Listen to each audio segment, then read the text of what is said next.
안녕하세요. 금나침반입니다. 오늘 내용은 상담 문의를 주신 채무자 한 분의 사례를 들고 얘기를 해볼게요. 이분의 경우에는 두 가지 상품이 적용이 되었고 현재 한 가지 상품으로 진행 중이신 분입니다.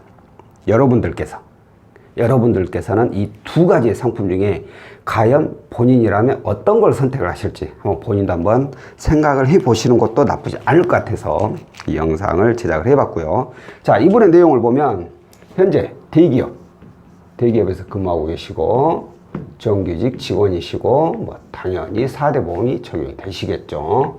재직 기간은 약 3년 정도 근무를 하고 계시고 연봉도 약 5,400만 원 정도를 받고 계신 분입니다. 이분께서 이용 중인 대출 내역을 보면 굉장히 단순합니다. 카드론 8건, 건수가 뭐냐면 건수가 4,560만 원을 이용하고 있습니다. 이 외에 대출이 없어요. 그냥 돈이 필요하면 그때 카드로만 이용을 했던 거죠. 자, 그런데 카드로 한두 건 이용할 때쯤이야, 할 때는 납입 금액에 대한 부담이 별로 없었겠죠. 근데 이렇게까지 이용할 건수가 많아져 버리면 월 납입 금액에 대한 부담이 생길 수밖에 없어요. 그래서 본인 주거래 은행에다가 문의를 해봤는데, 대안하고 싶어서 해봤는데, 대안이 안 됐어요. 안 된 이유 중에 하나, 제가 이분의 신용 점수를 보니까 나이스가 751점, K12가 602점. 제가 봤을 때 이 점수는 당연한 점수예요. 건수를 8건이나 만들어 놨으니 제가 뭐라 했어요? 대출은 신용 점수의 하락은 연체가 가장 큰 작용을 하지만 건수가 그 다음으로 많은 작용을 한다고. 건수가 많을수록 신용 점수는 많이 하락한다고. 그래서 절대 건수 늘리지 말고 대출을 이용하시라고 수십 번, 수백 번을 제가 영상에서 얘기를 했어요. 근데 이번엔 제 영상 처음 봤겠죠. 그 전에는 안 봤겠죠. 그러니까 이렇게 이용했겠죠. 이 점수다 보니까 카드론 8건에다가 점수도 낮으니까 은행에서 대출이 안 나온 거죠. 그래서 제 영상을 보고 이제 문의를 주신 거예요. 제가 채무통합 그 소리를 하도 많이 해서 이걸 통합을 해가지고 월 불이익금액을 좀 낮추고 싶습니다 라고 문의를 주신 거예요. 그러면은 얘네들 월 납입금액이 얼마나 되나요? 하고 여쭤보니까 월 납입금이 약 180만 원 정도 된다고 하십니다. 평균 금리를 제가 따져보니까 평균 금리가 약 15% 정도가 됐고요. 자, 왜 제가 평균 금리 이런 것까지 따졌느냐? 제가 방금 전에 말씀드렸죠. 채무통합. 이게 이금융권 상품이잖아요. 이금융권 상품이라는 것은 곧 이율이 그닥 낮지가 않다는 거예요. 근데 거기다가 또 신용점수가 이렇게 낮아. 현재 이용 중인 대출 평균 이자가 15%인데 채무통합이라고 이게 가능하다고 해서 이용하려고 했더니만 이보다 이자가 훨씬 높아버려. 예를 들어서 그러면 내가 이 카드론을 못 갚아 나가는 정도는 아니다. 다만 생활이 좀 힘든 것 같아서 납입금액을 좀 줄여보고자 하는 것이지 연체할 정도는 아니다. 이러면 이자 차이가 많이 난다면 굳이 할 필요가 있나요? 안 해야죠, 당연히. 왜요? 근데 이 금리하고 비슷하다. 플러스 마이너스 1% 정도, 그러니까 16, 14, 이 정도, 15% 내외다. 그러면 차라리 통합을 하는 게 맞죠. 그래야 납입금액도 줄이고 신용점수도 올리고 이자 1, 2% 높다고 해서 이자 차이가 그렇게 많은 차이는 안 나요. 그러니까 차라리 그때는 채무통합을 하는 게 맞죠. 그래서 이분은 채무통합으로 저희가 가조를 한번 해봤습니다. 그랬더니 어떻게 나왔느냐? 어딨냐? 여기 있구나. 이분의 경우 5천만 원을 15.7%에 이용할 수 있다고 나왔어요. 그것도 10년 상환. 물론 원리금 균등이고. 자, 이용하고 있는 대출이자가 15%, 15.7%, 0.7% 차이. 이 정도는 넘어갈 수 있어요. 자, 중요한 게 이제 이거예요. 지금 납입 금액이 180만 원인데, 180만 원인데, 과연 채무 통합을 하게 되면 납입 금액이 얼마로 줄어드느냐. 그러면 이걸 채무 통합을 했을 경우에 월 납입금이 얼마냐? 어딨냐? 82만 8,242원. 지금 납입하고 있는 게 180만 원인데 세상에 82만 100만 원 정도가 줄어버려. 와, 채무 통합이 좋긴 좋다니. 어쩌고 100만 원이나 줄여본데? 라고 하실 수가 있는데, 이건 이유가 있죠. 이자도 비슷한데 어떻게 그렇게 많이 줄어들겠어? 그 이유는 뭐냐? 카드로는 대부분이 3년이잖아요. 3년 상환이잖아요. 요즘 뭐 5년으로 많이 늘어나긴 했대요. 근데 3년 상환이 기본이잖아. 근데 이거 뭐라 했어요? 10년 상환이잖아. 10년 상환. 3년짜리 이만한 길이를 10년으로 쫙 늘려버린 거예요. 그러니 납입 금액이 확 줄어들 수밖에 없죠. 이분의 경우에는 납입 금액을 줄이는 게 목적이니까 사실 이용을 해도 나쁘진 않죠.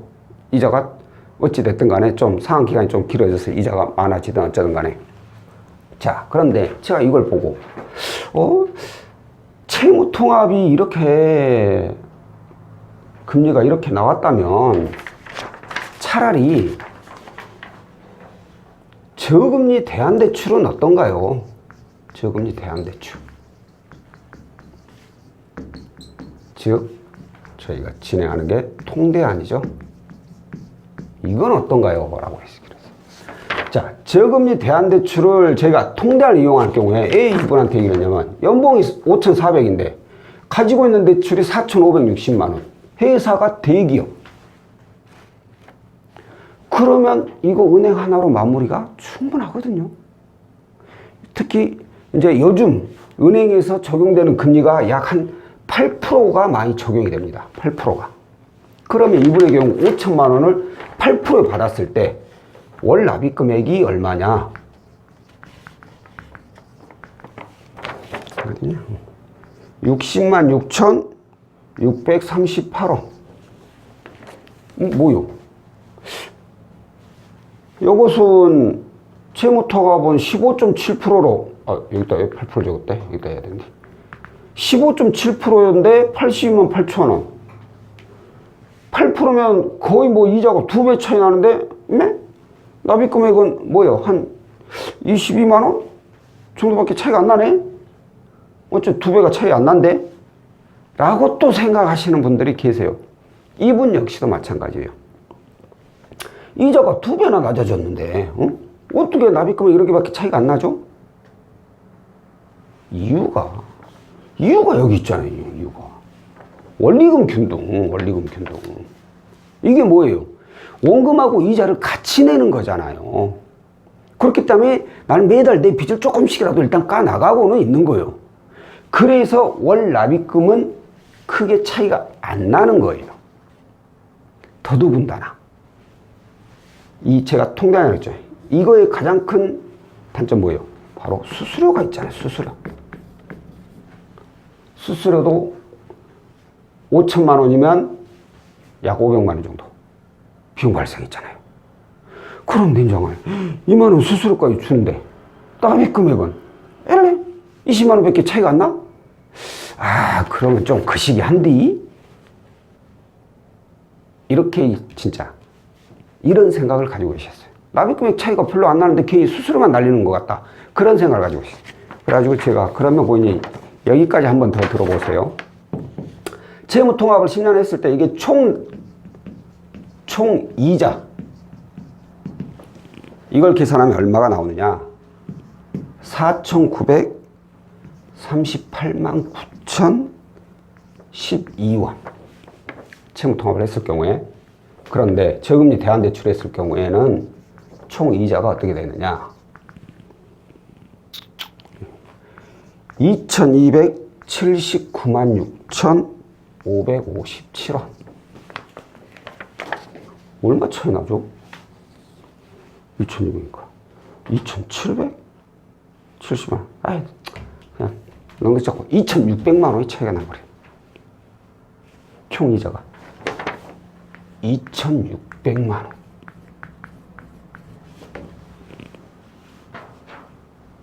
자, 이렇게 되면은 수수료 몇백만 원 주면 2,600. 아니, 여기서 수수료 빼면 2,000만 원 정도를 아끼는 거예요. 정확하게 2,100만 원이죠. 정확히 따지면 2,100만 원도 넘죠. 이렇게 많은 금액 이자를 아끼는 게 돼요. 자, 그럼 이제 여기서 생각을 해볼게요. 월 납입금액은 20만 원 정도밖에 차이가 안 나는데 총 납입 이자는 따지고 보면은 2,600만 원이나 차이가 난다. 그럼 이제 뭘 선택하겠냐 이거죠. 답 나왔잖아요, 사실. 이까지 이분이 들어보고 선택한 게 바로 이겁니다. 선택하신 게. 저금리 대환대출. 이건 뭐 솔직히 아닌 말로 산수 조금만 해보면 다 나오는 거죠. 근데 왜 채무자분들이 이런 분들이 많아요. 이렇게 채무통화, 저금리 대환대출 둘 다 가능하신 분인데 굳이 저금리 대환대출 이용을 안 하고 채무통화만 이용을 하려고 하신 분들이 있어요. 그 이유가 뭐냐면 대부분이 이 월 납입 금액만 따집니다. 월 납입 금액만 따지다 보니까 별 차이가 안 나.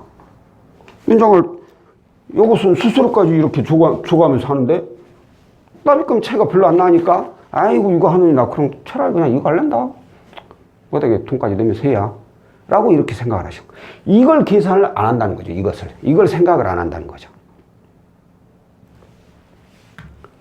이분께서는 이 얘기까지 듣고 이걸로 바로 진행을 요청을 하셨고 현재 진행 중입니다.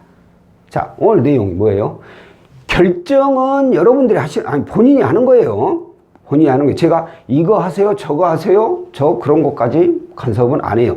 어떤 걸 해도 저한테 실적 올라가는 거고 어떤 걸 해도 저는 이걸로 인해서 월급 조금이라도 더 받아가요. 그러니까 뭘 해도 저는 상관이 없어요. 다만 제가 여러분들한테 하고 싶은 얘기는 뭐냐면 뭘 하든지 간에 내가 한 달에 내는 납입금액 한 달 것만 계산을 하지 말라는 거예요. 한 달 것만. 내가 이 상품을 이용하게 됐을 때 총 납입하는 이자가 얼마인지 반드시 이걸 계산을 해 보시라는 거예요. 이걸 계산을 해야만이 빚이 이래서 무섭구나. 이자가 이래서 무섭구나. 이걸 절실하게 느끼게 될 겁니다. 자, 오늘 영상은 여기까지고요. 다음번에 또 다른 내용으로 찾아뵙도록 하겠습니다. 고맙습니다.